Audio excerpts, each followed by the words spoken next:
Okay, so time now for talk, and I've been joined in the studio by NDC MP for Salaga South and ranking member on the Public Accounts Committee of Parliament, Alhaji Abubakar Ibrahim Day. He's joining us right here for AM Talk. Also joining us is Samuel Ayepei. Yes. Pay. Okay, I got it right finally. Ayepei is the MPP MP for Ayen Sono in the Eastern region. Thank you so much, gentlemen, for joining us on AM Talk. Thank you, my brother. Thank you. So, talk today, obviously, we can't start off without talking about the increment, this minimum wage. Increment from 6 Ghana cedis to 7 Ghana cedis. We are told a 16.7% increment. It actually takes a retrospective effect, from 1st January 2015. Maybe let me start from you, some honorable. What are your general assessments of this? It's been increased. Well, let me first say good morning to your viewers, especially those in the Ayusiano in the Eastern region. I wish them well this morning. Yes, the wage had been increased by 16.7%. As looking at it in monetary term, or this 1 cedi that have been added from 6 cedis minimum wage to 7. They need to be tabulated, and then as more as you receive the percentage, you work it out that way.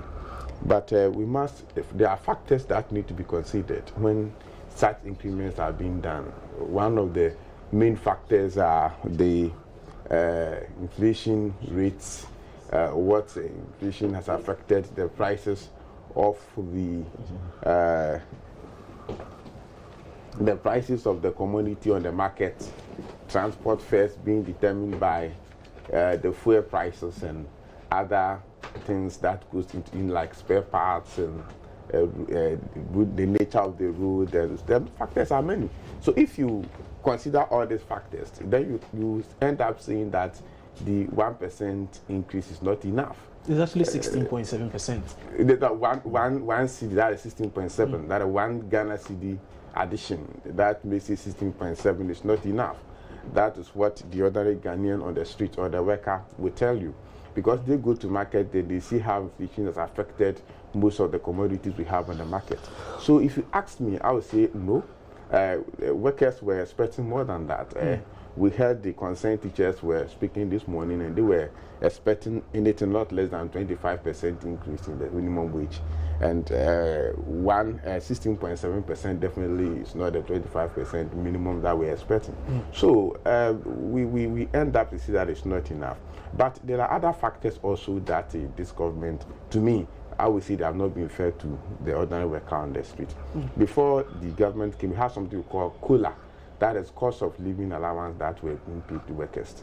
They stopped paying that. That cost of living allowance will not affect taxes and other SNIT deductions. So definitely that pushed or cushioned workers when we have the economy falls, and then we have increase in commodities as a result of higher inflation, as a result of prices of fuel and all that. The government refusing to reduce the fuel, the fares, the fuel as the fuel prices had gone down at the international market. There's also one thing that we're expecting government for the past 5 years, what we call the annual increment, automatic annual adjustment of salaries has not been effected. You see, so we want single spine is in effect. But anyway, even before we get to that, even with single spine, still there should be automatic adjustment of salaries that should come.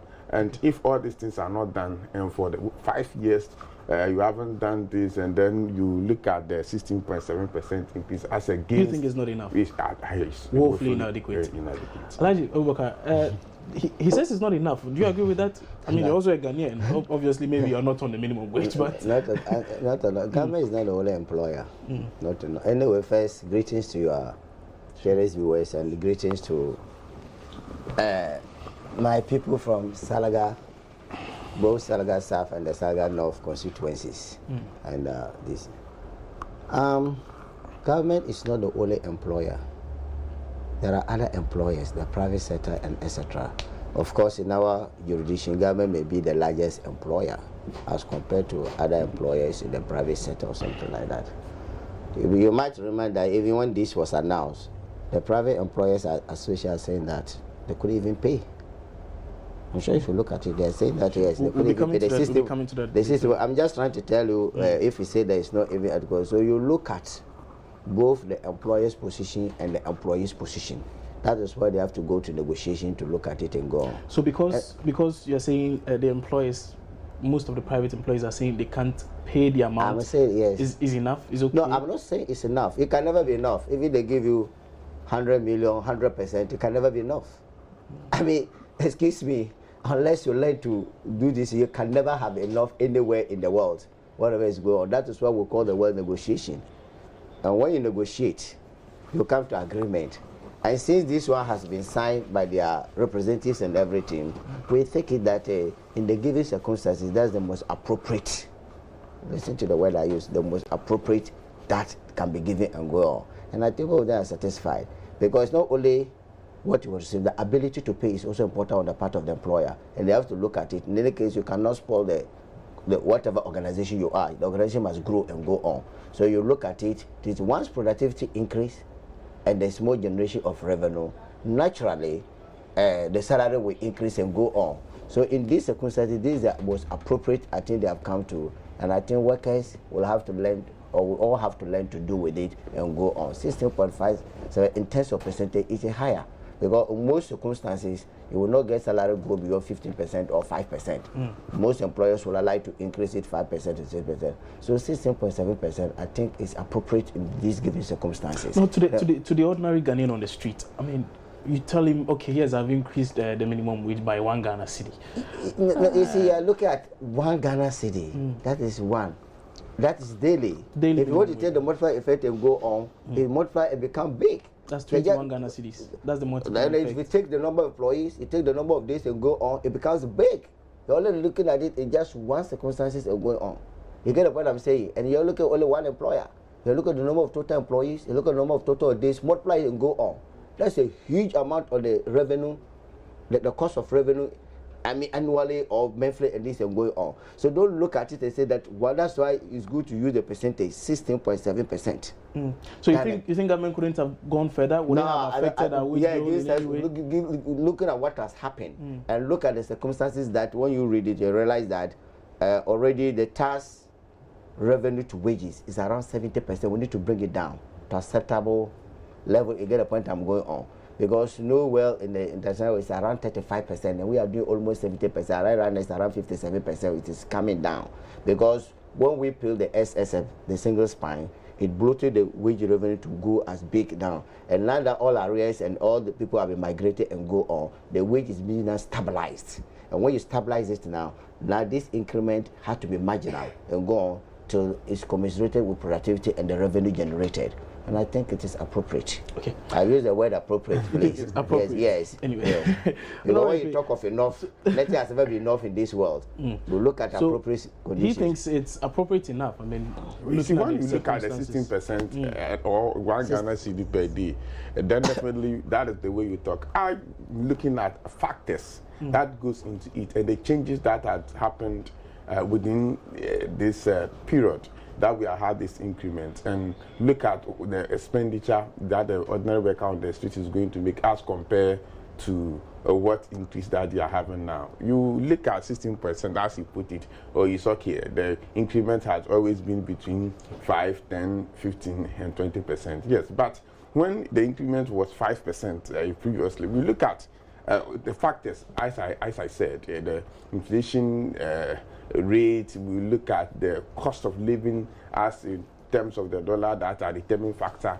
We even look at fuel prices that the government should push it down, that they are refusing to do. You see, when all these factors are put together, you can see that clearly 16% is not enough. Looking at the automatic annual adjustment that has not been done for the past 5 years, when you put all these factors together, definitely you will see that the 16% is not even. We end up having the 5% that they previously had with better than the 16.7% they are having now. We are also, I always found myself fairly difficult to understand the position of government spokesperson saying that the wage per wage bill per revenue generation is 70%. You see, I find that very difficult to understand this. There are two ways. We need proper justification to justify whether indeed it's 70% as they put it. I heard the president was speaking in Germany and he was also saying same. I disagree. It is not 70%. They should come out with the right figure. They should come out to convince Ghanaians that indeed it's 70%. But anyway, if it is 70%, we'll be speaking about that one later. If it is 70% as they say it, you see, it's not a matter of decreasing salaries or refusing to increase workers' salary. That should be the only way of controlling wage percentage. He is an expert in that field. There are other factors. You must also increase your revenue generation. When the revenue generation goes high, it also decreases the percentage that you have. For instance, if you have using 70% of your revenue generation to pay salaries and you double your revenue generation, definitely the percentage will drop. You see, so it is not one way show. There's the two ways. It's a two-way show. Either you find a way of decreasing salaries or refusing to increase salaries, in which case it's going to put workers in that tight condition. So the best way is to widen the tax net and reduce corruption and other things that eat into the wage bill, like the goods names that we are working on now, the other government expenditure that everybody is saying is high, we must do something about it, reduction in corruption. When you do all this, then it increases the revenue generation, then the percentage drops. Anyway. So dropping in percentage is not only about decreasing or refusing to increase in workers' salary. When you do that, you are not managing the economy. Honorable Bukari mentioned something early on, very significant, that most of members of the Ghana Employees Association are saying even with this increment, they're going to actually struggle. Why? To pay. They didn't say they can't pay. They said they will struggle to pay. Why will they struggle to pay? So, and they gave reasons why they will struggle to pay. That businesses are not doing well. Why are they not doing well? Go to the industry area and find out how many factories have been closed down or are making half 50% of their output because of this doomsday situation that so we have. So they had to invest much more in exactly. Definitely, you have the raw material you can produce. Either you lay workers off or you struggle to pay them. So, and it's who's making. You manage the economy well. You make a good environment for the private sector to grow. So if you don't do that, the private sector will not be able to stand on its feet and increase salaries as they want to. So they did not say they can't pay. They say they will struggle to pay. And they gave reasons why they will struggle to pay. They gave reasons of increasing taxes. When you speak to some of these industrialists and they tell you how government is squeezing them to make sure that they take enough money from them. You see, when we're talking about widening the tax net, it's not talking about taxing same person. I don't think the corporation tax has increased. The most important thing is that you widen the tax net to make sure that everybody pays. You see, it's not a matter of the few that you can identify. You keep on taxing them until squeezing all water in them. I don't think it's the I'll be best coming to you to seek some answers on some things you've raised early on. Let me just ask your question. For the increment, I'm not sure he meant that anyway. But maybe he's saying this is the situation. Yes, you did make a point that the Ghana Employees Association are saying they cannot, they may struggle to pay the amounts here. Yes. And it's because cost of doing business in the country has increased significantly. It doesn't. The fact is that they will struggle to pay. Whether cost of business will go up. Yes, indeed. We are looking at the fact at the situation. That can you pay or not? That's the most important to go. Okay. The reason why they cannot pay at the debate, we are not here for that. Our question is, will they be able to pay? And they say they will struggle to pay. Why I say that even what they have negotiated, you see what I'm saying? I've come to it. It's even a problem to other employers to be able to pay. So let's accept it, as I'm saying, because as far as we are concerned, all stakeholders were there to negotiate and agree on that. So that should not be a big problem. You mentioned something that yes, they will struggle to pay, but not because they cannot pay, but because the conditions the government has created makes it difficult for them to actually. No, you don't say the conditions the government has created. What do you mean the conditions the government has created? If I say the conditions the government has created, I mean obviously the government is managing affairs of the country. It seems to be the case. Many businesses in the country currently say cost of doing business has increased. The environment there are some challenges. There are some challenges, like, of course, he's talking about the energy sector problem and certain utilities as well. So can we go ahead and blame government? No, you can't blame government. Why would you like to blame government? Well, this is a complete debate by Isabel. If you want to, you really know that there are challenges. Government didn't say that, but government is fixing those problems in the energy sector. It takes time. It takes time. You can't just come and fix a problem that is over decades have been created, because in the energy sector, as you go on decade, investment in that area has always not been as you accepted and going on. And this has been identified. When you pump investment into that area now, you don't expect the dividend to come immediately. It takes sometimes 3 to 4 years, just like when you plant a tree, it goes to 3 years before it bears fruits and going on. So investment is being done in that area. And of course, everybody's understanding it, that is going on. And I say that that's the debate we want to go to. Most of these areas that have been identified, in the interim, the employers understand a bit of going on about the energy sector. That's the biggest, because energy is like lifeblood of any economy. It's going on. And it's being tried to fix and going on. But within that circumstances, this is what they think that they can pay. So while we are at it, the ordinary Ghanaian has to suffer or bear the brunt. Why would they, you see, when you talk of ordinary Ghanaian suffer, what do you mean? Because, excuse me to say, expenditures levels are different and go on. Even as you are sitting here, sometimes within the human heart, you say that, oh, when I get 1 million, I'll do this. When I get 1 million more, when I get 20 million, I'll get 10 million, go on. It's how you plan your expenditure level and this and go on. So if you come and say that ordinary Ghanaians will suffer, that is relative terms and going on. Within the economic framework, I'm going on. I don't want to say anything that will maybe hard, because we are different in the way our expenditures level are in the area and go on. Economy faces challenges, but I'm saying that in terms of wages, I think for the past years, I think Ghanaians have been better off than the previous one. They know it. They know it. Even teachers who take salaries in the villages. I am telling you, we are there with them. Their wage increase and whatever is going on in the distance, they are better off for the past 5 years. That the single span has come and gone. They know it. Go and see what the teacher takes right now. Even right now from the people teacher this and go. Go and see what most of the people, the forces and whatever they go and take is and go on. There may be a few challenges like the energy sector, utilities and this is and going on. But immediately this investment start to bring out dividends, everybody will see the result. And I'm sure that by mid this year to the end of this year, most of these investments will start bringing dividends in the energy sector, in the infrastructure sector, that the government have pumped a lot of money. You have seen it. You said you disagree most of the things saying. Exactly, because when you look at increase in salaries and earnings, without doing proper analysis to look at what has also gone into it as increasing commodities, then you are not being fair to the worker or the other Ghanaian on the street. He's saying that we have to look at our expenditure. Is it what the NDC is saying, that we should park our cars and use bicycles? No. That the NDC has never said that. The communication.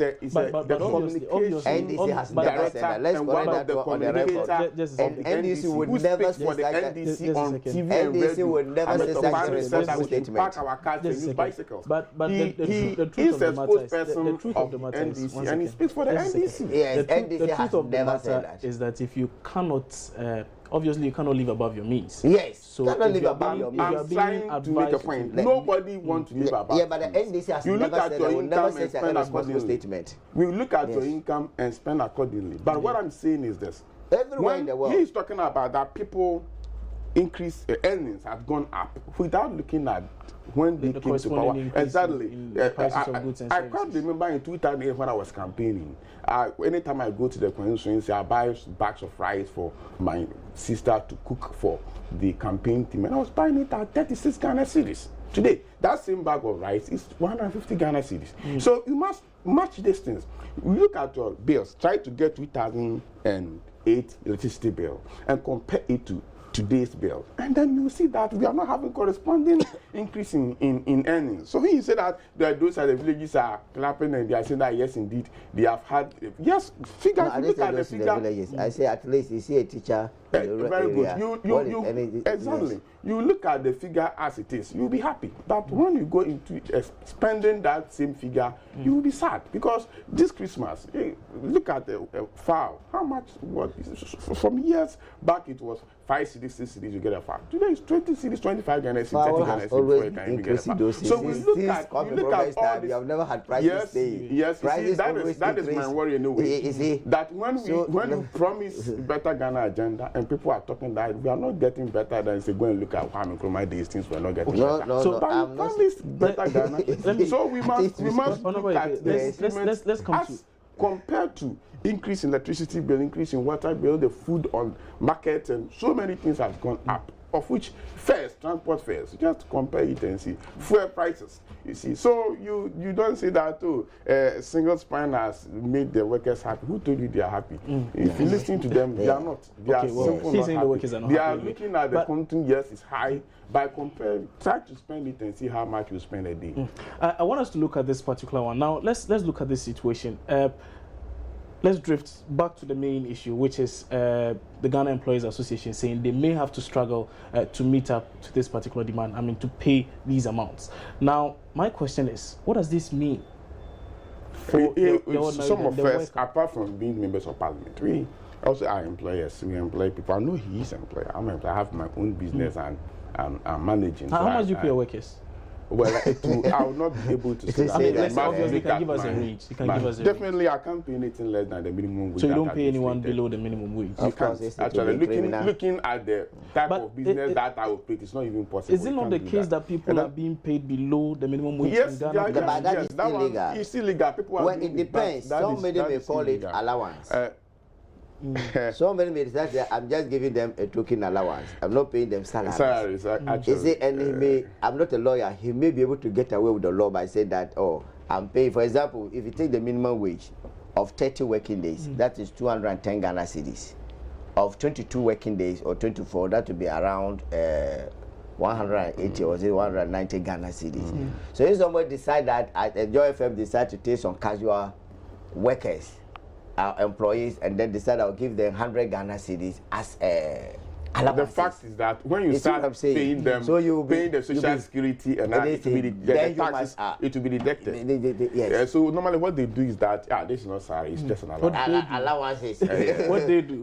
What some people do, some employers because actually. And this is most often like most of the small scale businesses, who just want to find a way to, but it has been all along this year well gone. So that's my focus right now. That's my problem. But to come to the point you are making, yes, of course, the implication is that if they find very difficult to pay those in the exist, then they'll find difficult to employ. They'll have to even cut jobs. That's what I'm saying. They'll find difficult to employ, and they find difficult that they cannot maintain even those guys. Look at their costs. Of course, for the private man is profit motivated. So look at the balance sheet and look at it. That fine, if I can do away with these particular marginal workers, so that I can still maintain the same profit level and balance, he will do that. You get what? I'm talking on the hands of the private, but the government cannot do that. The government will still have to find means a way to pay them to maintain them, even if the productivity is not matching, which we are playing that we should look at the productivity service wages level and going on. But as far as the private man is concerned, his profit motivator is there to make profit for the shareholders, the value of the company. So if he says he struggle to pay those employees that are already there, then he's going to find it difficult to increase employment and take additional labor. And those labor, if he reaches a level, he finds out that will dwindle his he can adjust his factors of production. When you are dealing with factors of production, the best one to tackle first is labor. It's the easiest to get off. Capital, you have already bought the machines. You see what I'm saying? It's fixed and going on. But labor is the most variable that you can just get off hand and go on. So naturally it can affect. So let's focus on the private sector. So assuming some private sectors, most of these being part of the Employees Association, claiming they will struggle to pay. So in effect, they might have to either cut jobs or tell you when you come in that, you know what, listen, I can't pay this minimum wage. And we know the current situation. No, he can't do that. No, so I tell you, listen, I can't pick you. And just a second, I'm just citing the scenario. Yes. That in a hypothetical situation where we know the situation of jobs in the country, not many jobs exist. If you are fortunate to get a job that pays even below the minimum wage, won't you be tempted to actually take that offer? No, it can't, I don't know the class of private you are talking, because when I talk about private, I mean the recognized employee, not, let's say, the artisan, maybe capital. I mean, they all do form part of the private sector. Yeah, but we are looking at the, like you, a fully registered Joy FM, multimedia, even to go to the multinational and the rest go, like even Tombico, I mean those pharmacies, like they are, and they cannot, because legally you can't say that because this is, I'll give you below the, no, you can't. But is it likely? Because when you are caught by the authority, is it likely they will not even attempt to do that? They will not attempt. We can talk of the small scales, like the hairdressers association, the seamstress, all those people who are this, fine, they can afford to do that in the small scale, but not the well-recognized employers that are this and go, no, they can't afford to do that because it will be illegal, and auditors will pick it up, like he's saying, because when you're going to pay your social security, and this is detected, and they would not like to tell you, the best way is not to employ at all. So it's likely to actually force employers not to employ. Yes, likely. That one, nobody denied that one, if it continues. But we are hoping, as the situation of the economy improves, which I know it will improve, and then many avenues will open for the businessmen to increase, the energy sector will be stabilized. A lot of utilities are lined up. The water company is doing more to bring the utility, because if you go, most of these are the utilities that they are facing on, it will boost the production of most private sectors. And once they increase production, and then people are able to produce more and sell, purchasing power will increase, and the revenue can increase. Alhaji has been telling us some very interesting things, that yes, indeed, this particular move that's increasing the minimum wage to 7 Ghana cedis is even likely to force many employers, I mean those in the private sector who do not have, I mean, businesses that are solid enough or strong enough to actually seize employment. Not only seizing the employment alone, some also may be tempted to cut jobs. Yes, and that is why I said you must weigh. It's a two-way situation. It's a two-way situation. As much as you are increasing, you must also look at the way of managing the economy very well, so that cost of living drops, becomes low. When it happens this way, then even the private sector can also operate to generate more income. But what is the likely implication on productivity in general? Yes, when they cut job, you see that the private sector will not like to lose profit, actually, to give the profit out. So I'm making this margin of profit, and because the minimum wage has gone up, let me take part of my profit into wages. Very few organizations will do that. So definitely they will decide not to employ, and job creation also end to suffer over there. And then, or they will cut job, ask some people to go home, and then when things get better, we'll call you back. If you don't take that, you'll not be called again. So it is up to government to look at how best I can put up policies that can actually bring some form of relief to the private sector, and also those are the government or the public sector. Some of the things that they can do is to take advantage of the decrease in fuel prices at the international market and bring it down. You see, when it comes down, it affects transport fares and affects all. But there has been a decrease. They've actually reduced the fuel prices by some 10%. Yeah, significant. Is it 10% that they did? It's not enough as compared to the president says it's a significant decrease. Yes, the president is the one who did the decrease, and definitely I will not expect him to go and stand somewhere and say that, oh, this is not enough.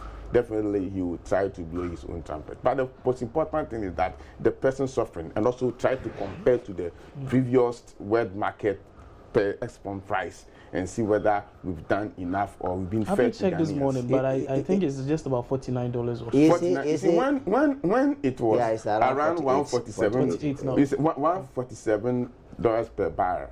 Fuel were selling at 5 Ghana cedis, and but then large day and Cuba in opposition, they take their trumpet and making noise here and there. Some were even carrying blackboard and chalk, moving from one community to the other, doing the calculation, export price calculation on the board. Today, it has moved from around 47 to 46, 47 dollars per barrel, and we are buying it around 13 cedis. You see, this is the time they should carry their blackboard and move from one community doing the calculation. But you're in opposition. Why don't you carry your blackboard? We are doing it. We are doing exactly what I'm doing now, trying to compare. I will not even need a blackboard to do the calculation.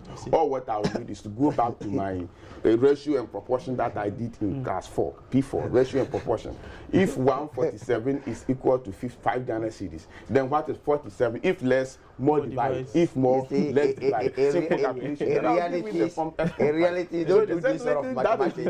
That is exactly what we have to do. It's not in real life. I am not a fuel expert. The expert has done and given us the formula. The formula is that when it was 147, we were selling at 5 cedis. So I'll also go to my simple ratio and proportion that I did in class 4 and try to do the computation. If it is 147 is equal to 5 Ghana cedis, then today it's 46. It's less. If less, more divide. So it is 5 times 46 over 147. Okay. Right. Then So I will get the next let's come back to our So issue this is of exactly wages. what It's not as simple mathematics. It's not as simple mathematics. It's not as a simple mathematics. That is what we're expecting them to do. Like I said, let's come back to our issue. It's not simple mathematics. It's not as The a simple technical mathematics. computation has been done to give us the 147 and the 5 cedis. So what I need is to get the simple Maybe a ratio. similar thing has been done. Yes. Anyway, and obviously we are also told once the crude comes in, I mean, it's not just a lot more components are added to the crude. That is why 147 give you 5. Probably. The code No, put not into it.